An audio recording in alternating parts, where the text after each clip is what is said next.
नमस्कार दोस्तों, फिर एक नए प्रश्नों के इस सिलसिले को शुरू करते हैं। पार्ट 2 में आज हम बात कर रहे हैं वही grade first, second, third, REET और सीटेट के लिए महत्वपूर्ण प्रश्नों को लेकर के। निश्चित रूप से आपने पार्ट फर्स्ट भी देखा होगा। पार्ट सेकंड में हम उससे आगे के प्रश्नों की बात कर रहे हैं।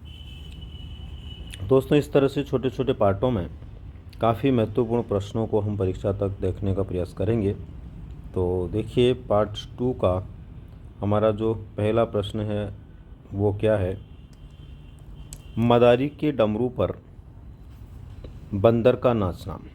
जब एक मदारी कोई खेल दिखाता है तो उसके डमरू के ऊपर एक बंदर जब नाचता है तो ये किस सिद्धांत पर आधारित है, यानी इनमें से कौन सा सिद्धांत है जिसके ऊपर मदारी के डमरू पर बंदर का नाचना हो सकता है। शास्त्रीय अनुबंध, सक्रिय अनुबंध, प्रोत्साहन सिद्धांत और सामीप्य अधिगम। तो दोस्तों, इसका राइट आंसर होगा शास्त्रीय अनुबंध। दरअसल शास्त्रीय अनुबंध क्यों होगा, क्योंकि यहाँ पर जो बंदर नाच रहा है मदारी के डमरू पर, वो अनुकूलित अनुक्रिया के कारण नाच रहा है। मदारी के द्वारा पाला गया जो बंदर है, जो उसको रोज़ रोज़ डमरू बजा करके अनुकूलित कर दिया गया है, इस वजह से नाच रहा है। अगर किसी अन्य बंदर के साथ में आप ऐसा करते हैं या अन्य बंदर के सामने आप डमरू बजाते हैं तो वो नहीं नाचेगा, क्योंकि ये अस्वाभाविक अनुक्रिया है। मदारी के डमरू पर बंदर का नाचना अस्वाभाविक अनुक्रिया है और अस्वाभाविक उद्दीपक के कारण होने वाली अस्वाभाविक अनुक्रिया को हम शास्त्रीय अनुबंध की श्रेणी में रखते हैं, जो पावलोव के सिद्धांत पर आधारित है।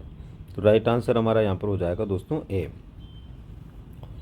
प्रश्न नंबर 2 है दोस्तों यहाँ पर हमारा,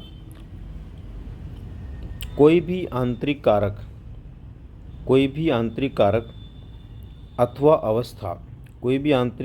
अथवा अवस्था जो क्रिया आरंभ करने तथा बनाए रखने की प्रवृत्ति रखती है कहलाती है।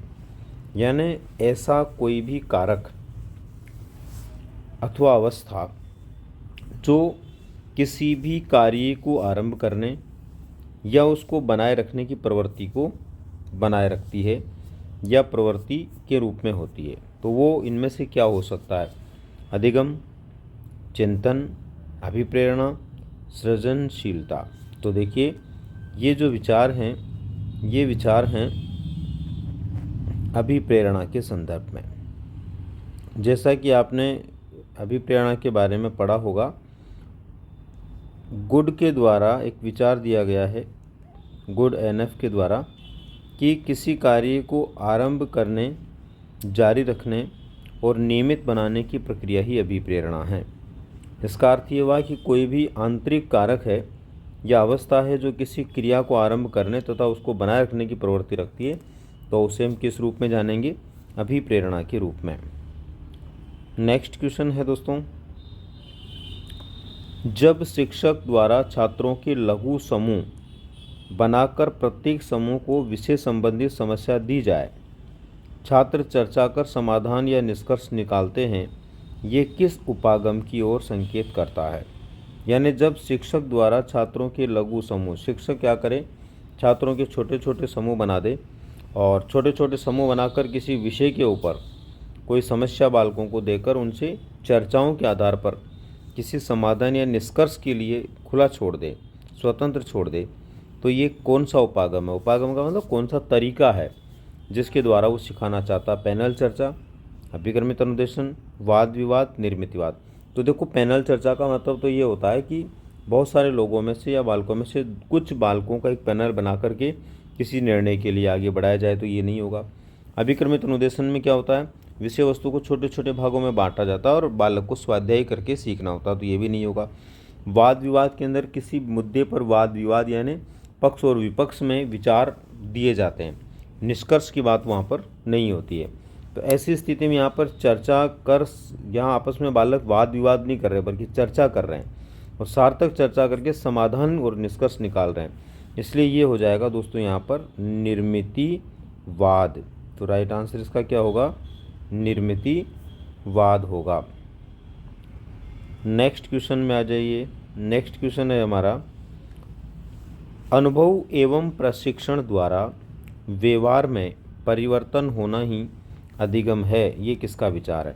यानी दो तरह से, एक तो अनुभव के द्वारा और दूसरा प्रशिक्षण के द्वारा यदि किसी व्यक्ति के व्यवहार में परिवर्तन होता है तो इसको अधिगम कहा जाता है। ऐसा विचार निम्न में से किसने दिया? पील का है ये विचार, वुडवर्थ का है, स्किनर का है, या गेट्स एवं साथियों का है? तो दोस्तों ये बहुत ही चर्चित परिभाषा रही है और बहुत परीक्षाओं में पूछा भी गया है, इसलिए आपको ज़रूर ध्यान रखना चाहिए। ये है गेट्स एवं साथियों का विचार है। गेट्स और साथियों ने कहा है कि सीखने के लिए, अधिगम के लिए जो खास बात है, ज़रूरी बात है, वो ये है, पहले नंबर पर तो अनुभव और दूसरे नंबर पर प्रशिक्षण। अनुभव व्यक्ति किसी भी कार्य के लिए जब लेता है तो भी उसका व्यवहार उन्नत होता है, और जब वो किसी कार्य को और बेहतर करने के लिए ट्रेनिंग लेता है तो ऐसी स्थिति में भी व्यवहार उन्नत होता है, परिवर्तित और परिमार्जित होता है, जो अधिगम की दिशा में होता है। तो राइट आंसर हमारा यहाँ पर हो जाएगा दोस्तों डी।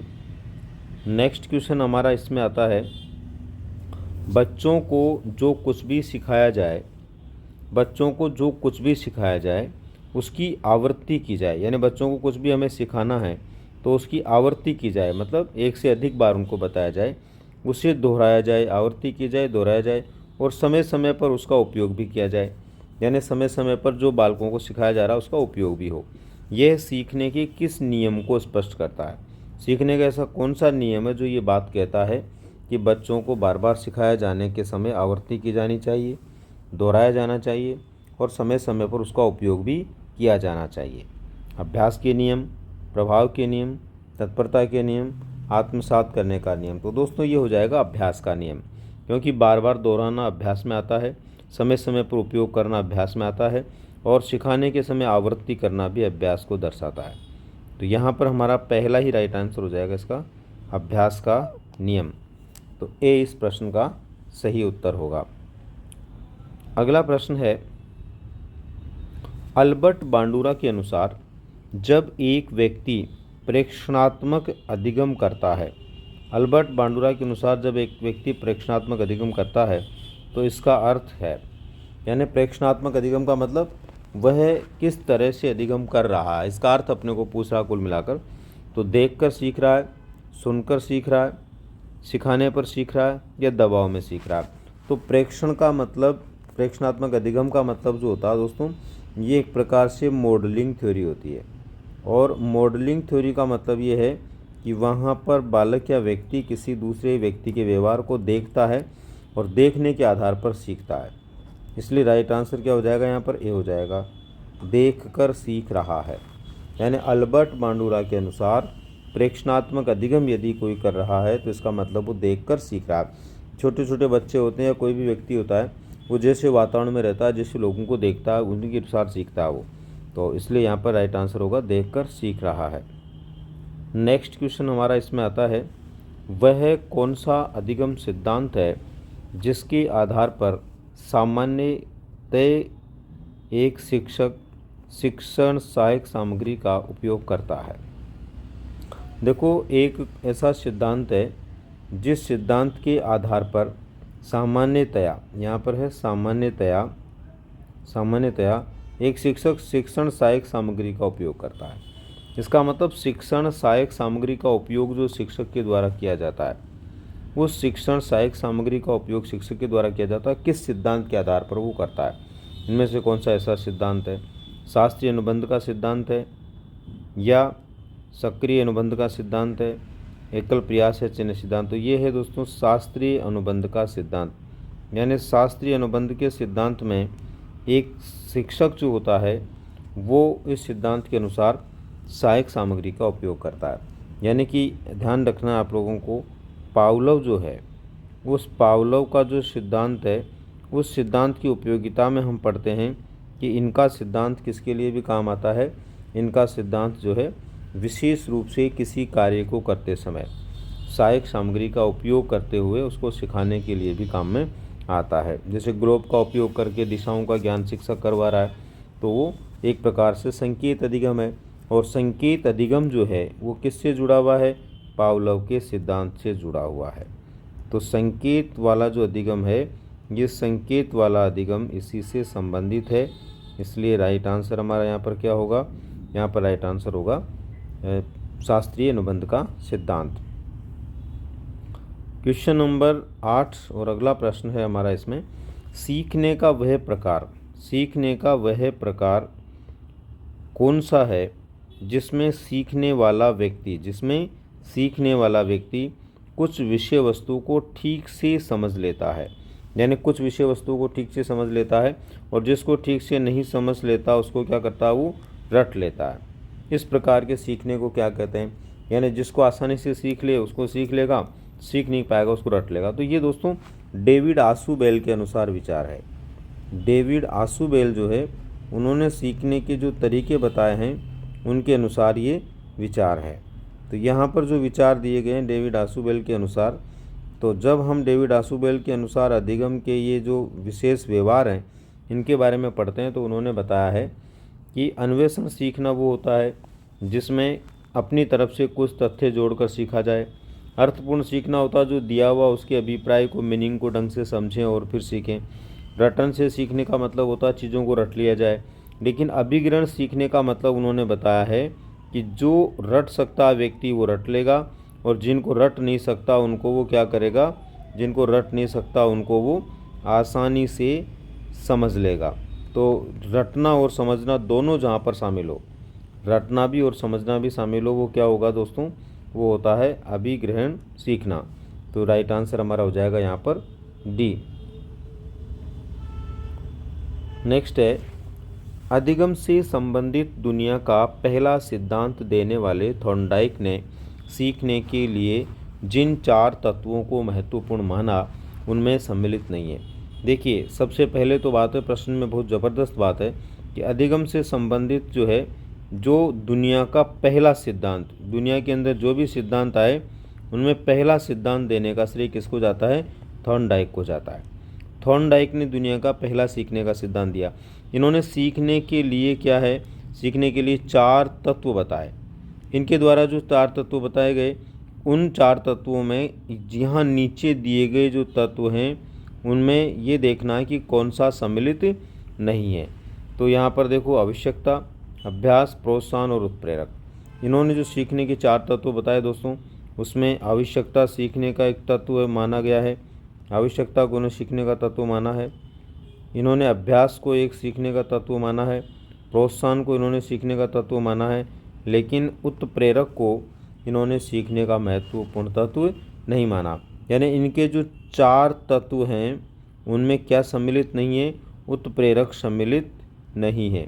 तो ऐसी स्थिति में राइट आंसर क्या हो जाएगा, उत्प्रेरक हो जाएगा। तो डी इसका राइट आंसर है। ये मतलब इनके 4 तत्वों में शामिल नहीं है। प्रश्न है अगला, IP. Pavlov, Ivan Petrovich Pavlov, Skinner और C.L. हल, ये 3 विद्वान हैं, का संबंध निम्न में से है। इन विद्वानों का संबंध जो है निम्न में से किससे है, व्यवहारवाद से है, संरचनावाद से है, प्रकार्यवाद से है या प्रयोजनवाद से है। तो ये सभी विद्वान जो है ये जुड़े हैं व्यवहारवाद से, यानी व्यवहारवाद से संबंधित अधिगम के जो सिद्धांत है उनसे है इनका संबंध। तो राइट आंसर हमारा क्या हो जाएगा, हमारा राइट आंसर हो जाएगा व्यवहारवाद, यानी कि आई.पी. Pavlov, Skinner, C.L. हल, ये सब व्यवहारवाद से जुड़े हुए हैं। तो दोस्तों ये थे हमारे पार्ट 2 के 10 महत्वपूर्ण प्रश्न। इसी तरह से और छोटे छोटे वीडियो के माध्यम से हम खास और महत्वपूर्ण प्रश्नों की बातचीत करते रहेंगे। मिलते हैं फिर अगले इसी तरह के पार्ट नंबर 3 में महत्वपूर्ण प्रश्नों के साथ, जो आपके सभी परीक्षाओं के लिए, रीट के लिए, फर्स्ट ग्रेड, सेकंड ग्रेड के लिए अथवा C.TET के लिए बहुत महत्वपूर्ण है। उम्मीद करता हूँ आप लोगों को ये सीरीज़ बहुत पसंद आ रही होगी। धन्यवाद।